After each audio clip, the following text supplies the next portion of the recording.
houses all around me, and so the feeling grows. It's written in the wind, it's everywhere I go.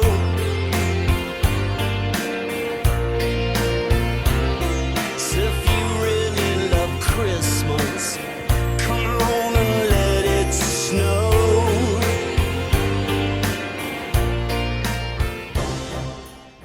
Hey everybody, welcome to another episode of the Fiberista Files. Today is Monday, December 14th, 2015. I'm your host Heather, also known as Boutros Babe on Ravelry and Plurk, and Fiberista Files on Twitter and Instagram. You can find the shop at shop.highlandhandmades.com and this podcast on YouTube, iTunes, Downcast, and at thefiberistafiles.com. Hi! How are you? Let me apologize before I begin for the very poor lighting today. It is raining. Well, it's not even raining. It's freezing rain today. And it is very dark and dreary outside. I have the Christmas tree lights on and my lamp on, but it is what it is. And the light's kind of crappy. I didn't want to delay any longer because I just recently did an update, so I have a bunch of grabby hands to show you guys. So, I wanted to make sure to get this out while there was still a bunch of stuff in the shop. So I guess you'll just have to deal with the poor lighting. I'm sorry. It doesn't seem very romantic, does it? I also have a giant thing on my face, but anyway. Okay. Let's start with weekend review. It has been a good couple of weeks. It is Christmas time, but Maine has been unseasonably warm. And I know global warming is a bad thing, and I know we're close to, catastrophic events happening in the weather, but it's really hard to be sad about that when it's been 40, 45, almost 50 degrees some days for the past couple of weeks. Very unseasonably warm for us, but basically gave us an entire extra month of fall. And I'm not going to complain about that. I walk the dog a lot, and I am a runner, and I enjoy being outside when it is not miserably cold. And I understand that I choose to live in Maine and that with Maine comes miserable cold weather, but that doesn't mean I have to look forward to it. We have not had what's called a green Christmas, or, not having a white Christmas. We haven't missed out on a white Christmas except maybe once in the last 10 years. Like, we've had a really good string of white Christmases, and last year at this time, we'd had more than 2 feet of snow. So, I'm good. Every time we don't have to shop or wear ski pants, it's good. So that's pretty much it. I did substitute teach for the first time this past week. What's today? Monday, so it was last week, last Friday. I'd put my application in October, back before I went and did Knit East, and I hadn't yet been called, and it's one of those things you're not sure if there's a reason or if it's just that people don't know who you are, because I'm not known to the school district here. I didn't grow up here and I don't have kids. So, like, the elementary school has no idea who I am or what. Anyways, doesn't matter. I got a call. I subbed in the 5th grade for the day, and I'd forgotten how much I enjoyed kids and enjoyed working with kids. And it was really great to be in a school, and just like when I was ed teching, you could just leave at the end of the day. There's no curriculum development. There's no local assessment system. There's no politics. There's none of that. You just come in, you do your job, you leave a note for the teacher, you hang out with kids, and then you leave. And that's really nice. And all of the money that I make substitute teaching is going towards the house. I would really like to be in the house on the coast by the fall. So hopefully I'll get more calls to sub. I'm subbing half day on Thursday, but that's all I've got so far. So let's hope that happens. Let's hope it keeps going. As for knitting, I've been doing some secret knitting and some not so secret knitting, and so I will show you all of those. The first project you have seen before, it is the secret socks for Paul for Christmas. I'm almost done the first sock. I need to weigh the yarn and see how much I have because I want to use most of the yarn. And again, I apologize for the lighting, but it is what it is. So this is the first sock. You can see there's a chevron there on the front. I have done the heel. This is the gusset heel by Wendy Johnson. It is pretty straightforward. It fits Paul the best. If you have watched it all for any length of time, you know that I flipping hate gussets, especially when you're already doing 80 stitches per sock and then you have to increase. No, just know it takes forever. I flipping hate it. But I've been plugging away and I did the heel. There's the turn. And now I'm up on the foot. He does not like super tall socks, but I would like it to be tall enough that he could wear his winter boots if he had to. So I'm thinking of trying to get, I don't know what just happened with that yarn there, of trying to get about 3 to 4 inches between the top of the heel and where I'll start the bottom of the ribbing. Again, that's dependent on the yarn. It looks like I'm going to have plenty of yarn, but looks can be deceiving, especially when knitting from a center pull ball. Looks like I'll have enough though, but I am going to weigh it just to make sure I'll have enough for the second sock. I'm going to be cutting it close, not going to lie. It's only 11 days till Christmas, and I'm going to be cutting it really close. So that is going to be getting much more love in the next week or so because I need to flip and get them done. The next thing that I have been knitting is my lined beanie pattern. This probably makes 1, 2, 3, 4, 5, 6. This is the 7th, I think, lined beanie I have knit, and I still do not have one for myself. So someday I will knit one for myself, I hope. I showed you last time, I think, the yarn that I was going to use, the Mines of Moria bat that I spun into a thick and thin single. And you can see how that's knitting up now. It is bulky here where the lining turns, so I'm going to have to block it fairly aggressively, I think. The lining is Cormo and Angora and some samples of Into the World. So it doesn't matter what the lining looks like because you can't see it. And then I did a round or 2 rows of the Mines of Moria before I did the Pearl Ridge, so that should it start to show, hopefully the lining still will not be visible from the, from outside, so it won't be visible, period. But you can see there, it's, excuse me, slightly thick and thin. I'm really enjoying it. It is a little over twisted because it's a single and isn't plied, but it's still very smooth. There's a lot of bamboo and nylon in this, so it feels really nice as it's knitting, and I'm glad of that because I was a little worried with all of the different wool breeds in there that it was going to feel kind of scratchy. So I'm about, I don't know, 4 inches in. I'm going to go probably 7 or 8 before I start the decreases.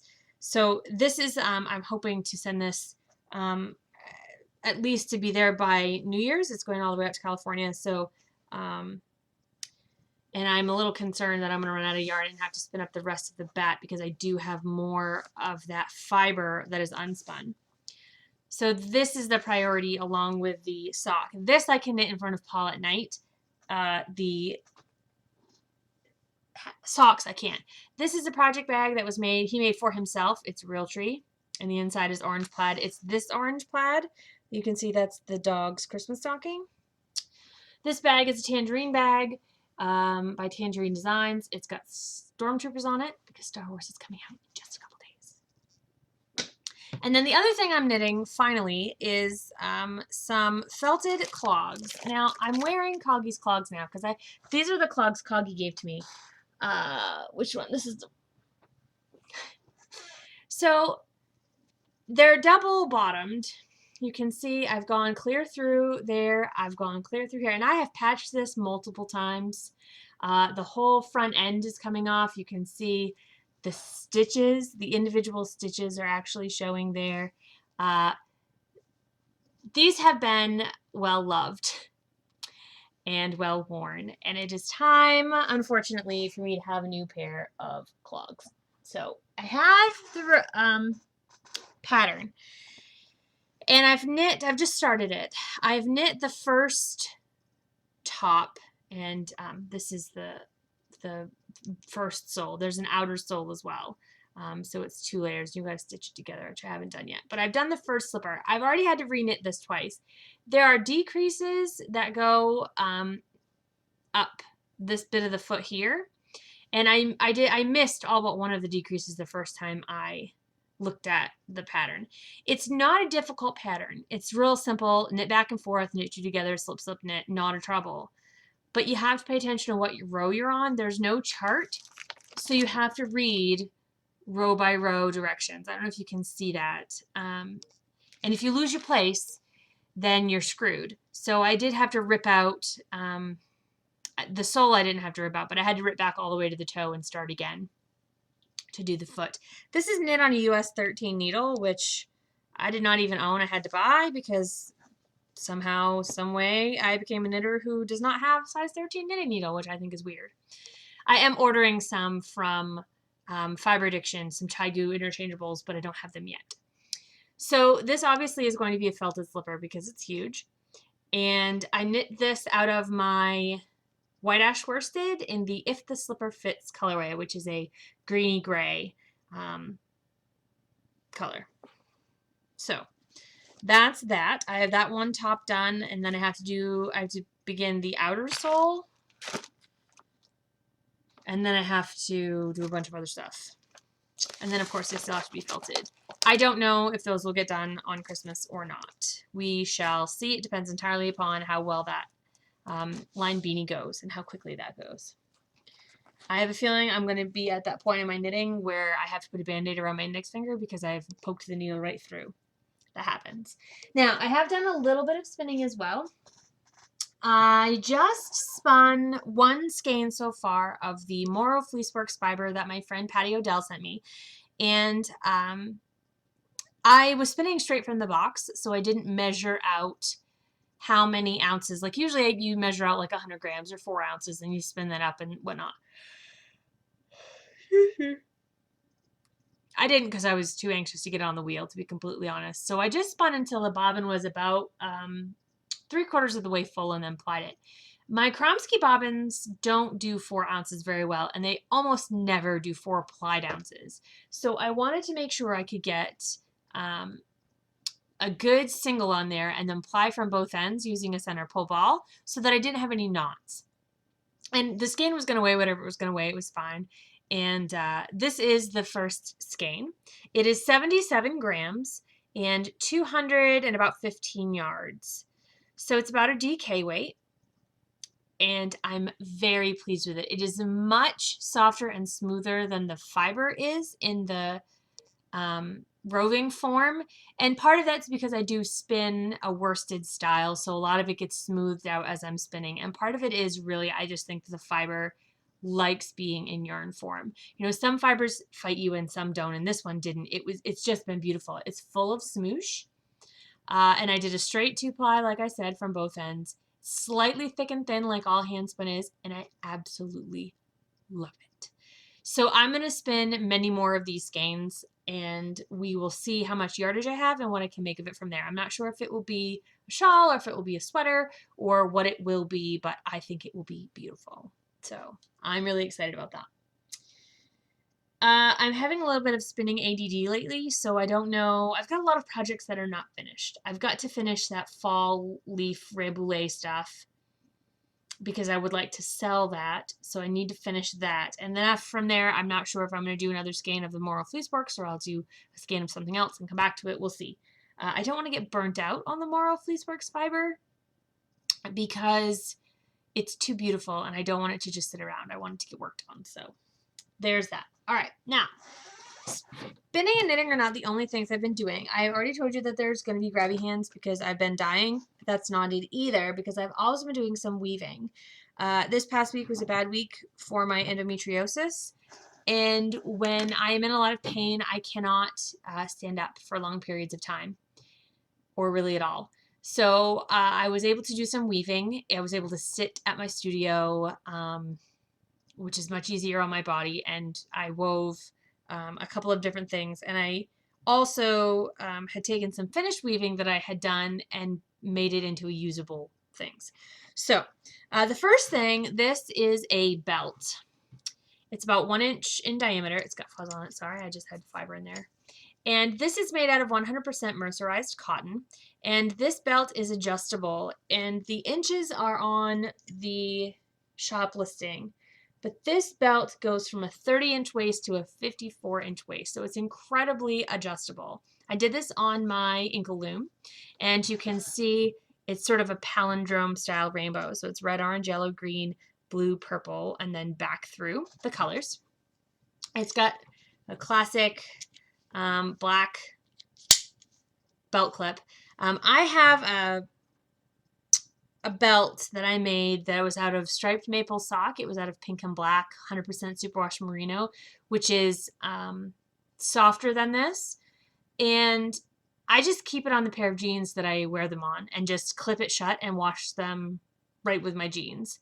You could do that with this as well, but keep in mind that this is cotton, so if you wash it in hot water or dry it in the dryer, it will probably shrink up a bit. But that's one. And then I did another one out of hand-dyed yarn that was from On the Round. And On the Round is a yarn company owned by my friend Rachel down in Rockland. She's wonderful stuff. And I knit a hat out of this yarn, and I had quite a bit left over. And so I decided to just weave it up and see what I came up with. So this is, of course, everything looks blue because of the light, but this is the belt. Now this is a little bit smaller. This belt goes from 23-inch waist to a 42-inch waist. So still plenty big if you, aren't a teeny tiny person, but you could easily, at the tightest, fit this on a very small child, or, size it up. And it's been stitched with a sewing machine, stitched shut so that all the seams are, that's just a little spare piece that I had kicking around. Probably cut that off. So this is a Targhee silk blend. So it is stronger than regular wool, and it's a superwash Targhee, so this is also machine washable. And like I said, I keep them right on my pants and just clip them shut so they don't come out of the belt loops, and just wash them that way. You don't have to do that, but that's what I do. So this one, if you've ever seen an Inca loom, you know that Inca loom is basically warp faced weaving. You only see the warp threads. The weft, which the warp is the one that goes along, and then the weft goes back and forth. And you only ever see the weft on the very edges because it's completely covered by the warp threads. That's the way Inca loom weaving works. So that one was done with the actual Targhee silk as the weft. And then I took some crochet thread and I wove this. Now, I don't know if you can tell that this looks a little bit different as far as the thickness of the actual weaving looks. This one looks a little bit thicker and more full. This is the one with the wool weft, and this is the one with the cotton thread weft. It's a little bit tighter. Now, this is a keychain. So this presses down. It has little teeth in there, and it pinches the two ends, and it has a 1-inch key ring on the end. So this is a loop. You can put it around, if you've got a hook that you keep your keys on, or if you like me and you want to carry all your groceries in one go, you can just slip it around your wrist, and then when you're ready to grab your keys to get in the house, you can do that. It's useful, simple. Sorry, that's making a lot of noise. That's a keychain. Then I did a bunch of other smaller keychains. This is actually the keychain that we are using currently on our keys.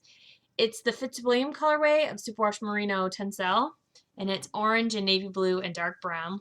It's very smooth because of the, this is the red maple sock.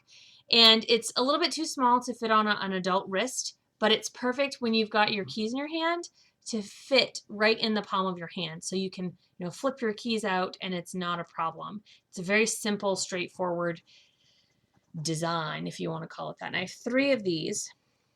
They're very cheap and they ship for free if you buy anything else with them, because they really don't add anything to the weight of the package. And then I have 3 shorter and 1 longer set of this kind, which is also mercerized cotton, and it's hard to tell the colors, but it's silver, a very deep purple, and gold.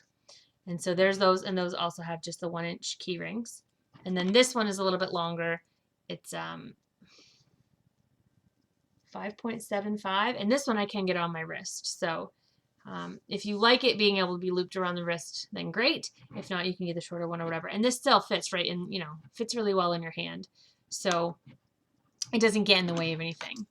And then the other thing that I had woven that I didn't do anything to, just in case you wanted to, was this 100% cotton strap. You can see it's got raw edges. I just pulled it off the loom as is.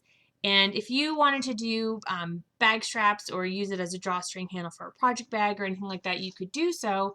A lot of people who do like historical reenactments, SCA, Civil War reenactments, stuff like that, they use this as like trim on their dresses or the cuffs and of their sleeves and whatnot.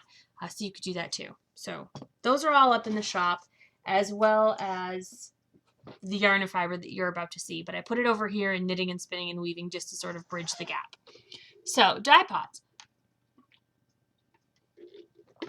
The dye pots have been going, and I've done a couple of different things just because this is my creative season and I felt like it. The first thing I did was dye up some Shetland. And the Shetland, I dyed in these 4 colors. So there's gold, green, blue, and maroon. And I also have undyed or natural color. It's a fawn Shetland, so it's sort of a light oatmeal-y brown. And when you over dye it with those colors, it gives you a really nice heathered look, especially in the finished yarn. And those are available in 2-ounce increments. Those braids that you just saw are 4 ounces. But if you want just 2 ounces, you can do that. So if you wanted to buy all the colors for, say, a colorwork sweater, you could do so without much of a problem. Or if you just wanted to get 2 ounces to work as colorwork on like a yoke of a sweater or sleeves, or to do smaller projects like Christmas ornaments or things like that, you could do that as well. And 2 ounces spins up super quick. Excuse me. And then I dyed. I dyed 1 braid of superwash BFL silk in the Ice Queen colorway. This was an experiment in direct dyeing. I've done a lot of direct dyeing where I actually put the dye powder on the fiber. I've done that with yarn many times, but had not done it with comb top. So I used just a dark blue and a lavender, and it came up with all of these shades. And I thought it looked sort of Frozen-esque. So I named it Ice Queen because Elsa isn't a Disney princess. She's a Disney queen because she's the queen. So that's an important distinction. It always bugs me when people call her a Disney princess. Anna's a princess, but Elsa is not a princess. She's a queen. So get that right. And then I did a whole bunch of superwash merino bamboo nylon fiber, but in 6-ounce braids of comb top instead of my usual 4. I don't often do 6-ounce braids, but people who spin for socks really enjoy that. Now, I know some of you are going to make New Year's resolutions to spin for socks and to knit those socks. And I think you should do that. And I think you should do it with this stuff. I'm going to try and show you all the colors here. Again, remembering that the colors are not accurate. And basically they look just like normal, but they're longer. So this is Cuddle Me. It is sort of a pumpkin orange, gold, navy blue, and a sand colorway. And you can see the bamboo in there. That's what's undyed. Those streaks are all bamboo. And bamboo is great for, it's an antimicrobial, so it helps keep your socks from stinking. If you have somebody who is immune impaired, it helps out. And it's all around a great fiber, adds some shine, and doesn't sacrifice strength. And it also, of course, has nylon too for added strength. This one is Kelp Forest. It's a ton of shades of green. This one is a one-of-a-kind colorway because I did not write down what greens I used, so I can't do the exact same thing again. This one is the colorway you will recognize. It is Upward Facing Fruju, so it is the Fruju colorway but without the added black.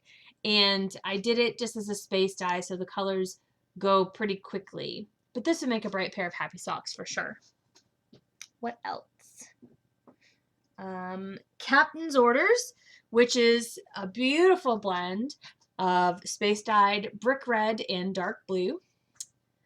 Captain America, anybody? I know. I'm with you. I'm with you on that one. I was going to call it Oh Captain, My Captain, but I didn't want people to get confused between Walt Whitman and Abraham Lincoln and Captain America. Chris Evans. This is also a one-of-a-kind colorway, I think. I don't think I wrote this color down.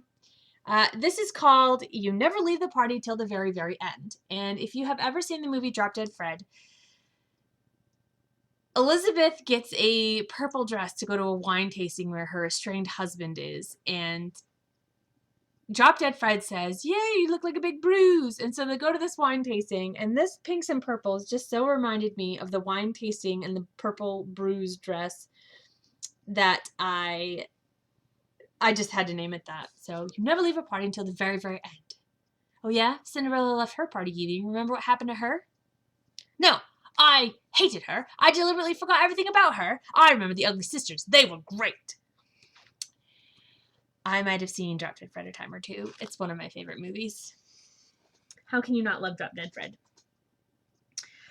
This one is a one of a kind, and it is called Dappled. Now, don't freak out about this colorway. It's pale purple and blue, and it has pops of sort of a tangerine orange that look very striking against the pale purple and blue. But here's the thing.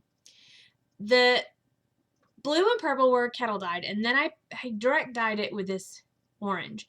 So the orange doesn't go all the way through the fiber. So as you draft out, it will soften and lighten to add just a touch of contrast to the finished yarn. And I think it will have a really, really pleasant effect as you spin it. So don't freak out about the fact that there's this, of orange, because it won't look like that in the finished yarn.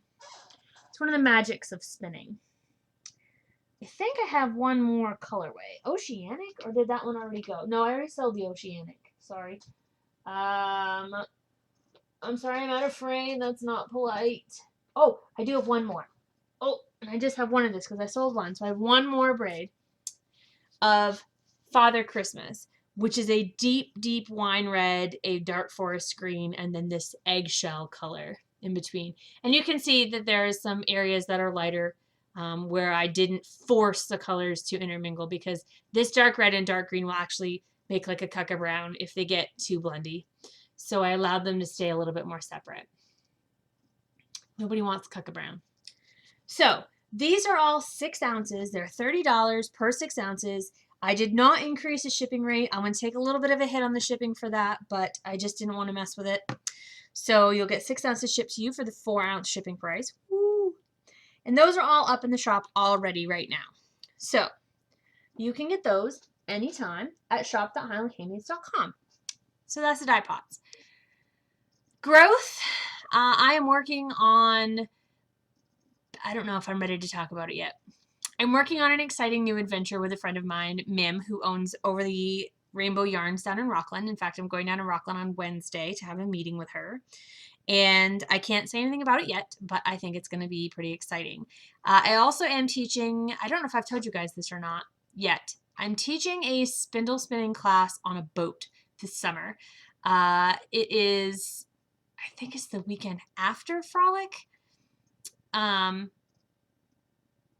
It is going to be on the J.E. Riggin, which is a wonderful schooner, old-fashioned schooner. And we're going to be out sailing about and eating amazing, delicious food and spinning and knitting. And so if you are interested in that, visit overtherainbow.com, overtherainbowyarn.com. They are the people setting it up. And I am so excited to do that, to go out on a boat for a week or 3 days. I think it's 3.5 days to go and just hang out and be by the ocean. Because if you've heard me say it once, you've heard me say it a million times. I love the ocean. I just want to be out there. So that will be super awesome and wonderful. And then, of course, Highlands on the Fly 2016 is going to happen. We have not made plans yet because Sarah is crazy busy with the end of term and Christmas. So after the holidays, she and I will be getting together to discuss it. I have some interesting developments on that front as well. And we're going to talk about it, but after the holidays. So there's all sorts of fun stuff coming up. I do plan still on applying to Vend at Rhinebeck. I have a 0.5% hope that I'll get in to Rhinebeck this year, but at least I'll be on the charts. So hopefully in a few years that will happen. And I have not yet heard about Maryland Sheep and Wool. That should be coming literally any day. I expect that I'll be waitlisted for Maryland Sheep and Wool, but last year there were 3 or 4 empty booths. So it's possible that I could get in. Now last year they were having the Baltimore riots, and I don't know if that affected people's plans to come to Maryland Sheep and Wool as far as vending or not. The place that we're at is not far from Baltimore, but it's like night and day difference. It's pastoral and farmy and not near Baltimore politically, that sort of, you know what I mean? Like, it's probably not very far from them to drive, but it was wonderful. And of course, we're coming from the north, so Monica and I did not go into Baltimore at all. So maybe, I don't know, maybe that won't happen again this year. As far as, people not showing up to vend, I don't know. I don't even know that that was the reason why people didn't show up. It could have just been a collection of issues. But keep your fingers crossed for me. If I do get in by some miracle, you will know, because I will post that crap all over the entire world. You don't even know. Like, I'm just going to scream it from the rooftops that I got into Maryland Sheep Wool because I so desperately want to be there. It's a good fit for me. It's a good fit for my business. So I'm hopeful. Processes. I think did I show you guys my notebook? I haven't actually looked at my notebook myself lately, where I have my list of things that I wanted to do this winter. It's my winter 2015 creative list. I have some things that I still need to do, obviously, because I've crossed out one thing so far, but it's on. I'm getting through there slowly. I still do have to finish working on my website. I don't like the template that I have, so I'm going to try again. And I'm putting up a website for this other exciting thing that we might be doing. That's what I'm going to be doing tonight. I can only look at the computer so long before I start to get a headache. So I don't know why my water just slurped everywhere, but it did.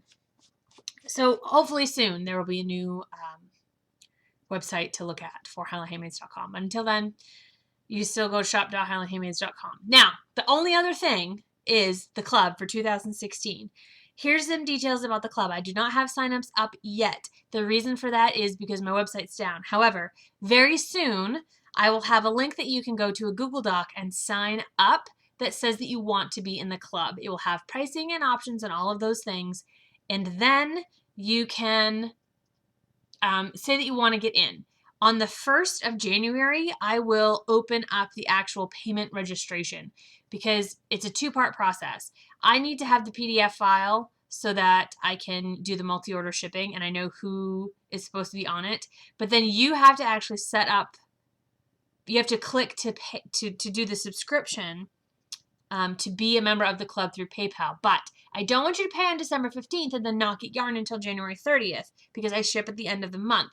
So I'm not going to have you actually pay for the club until the 1st of January. That's how I've done it the last 2 years, and that's worked okay. There's always somebody who wants to pay up front, and that's fine. I can work that out for you individually. The actual payment, the subscription button will be just for monthly memberships.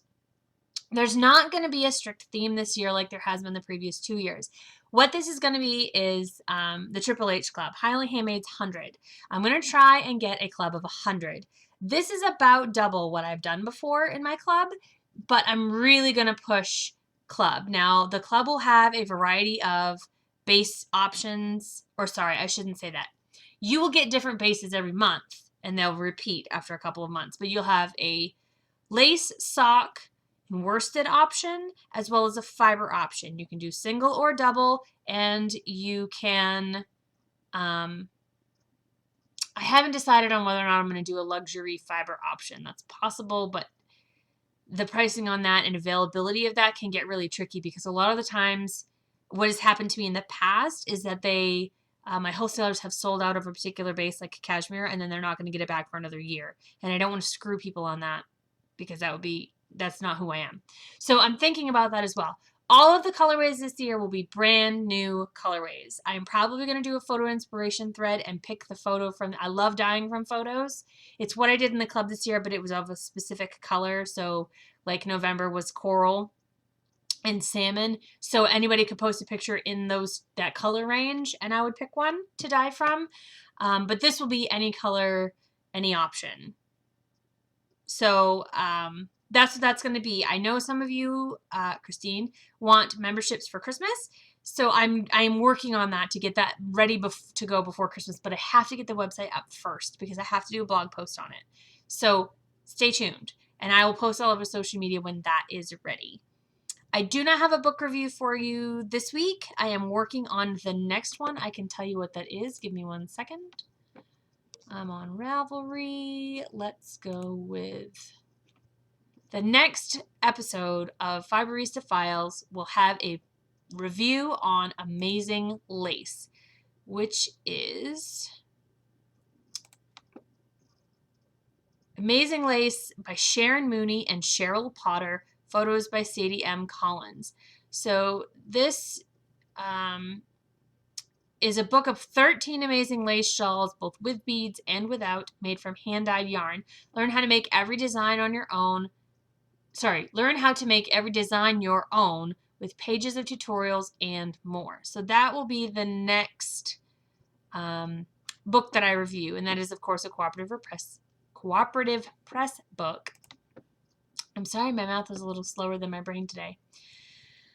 So that will be next week, and I will post in the group who won the copy of Cast Iron Cast On. I made the apple dumpling recipe from Cast Iron Cast On the other day, and oh my goodness, it was amazing. If you have a chance at all to make the apple dumpling recipe, you should do it because it's delicious. I will say that I made big dumplings. I took the pie crust, because you use pie crust instead of phyllo dough or phyllo dough, however you say it, because I don't know how to say it. Anyways, I took the pie crust and I cut it in half lengthwise, so I had a half circle, and then I folded that up. So the dumplings were like the equivalent of 2 pieces of pie, and that was maybe too much to eat in one sitting because it was like a piece. So you just ate the whole thing, and then afterwards I was like, holy crap, I cannot move my body. So good, but so full. And I whipped cream on top of it because that's what you do. So I will have that in the Ravelry group. I didn't draw the name here, so I can't tell you who won it, but it will be posted, and Cooperative Press will actually email the winner the copy of the book. So that's that. I am not sure if I will podcast again before Christmas. I would like to think that I will, but that will depend entirely upon my schedule, my motivation, and my pain levels. So until next time, I will say happy spinning and knitting, and thanks for tuning in. You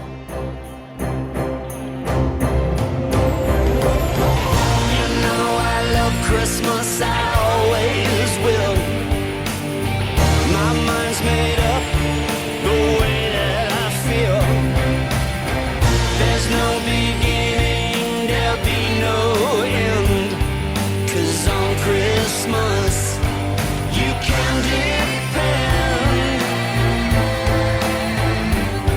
You gave your presents to me.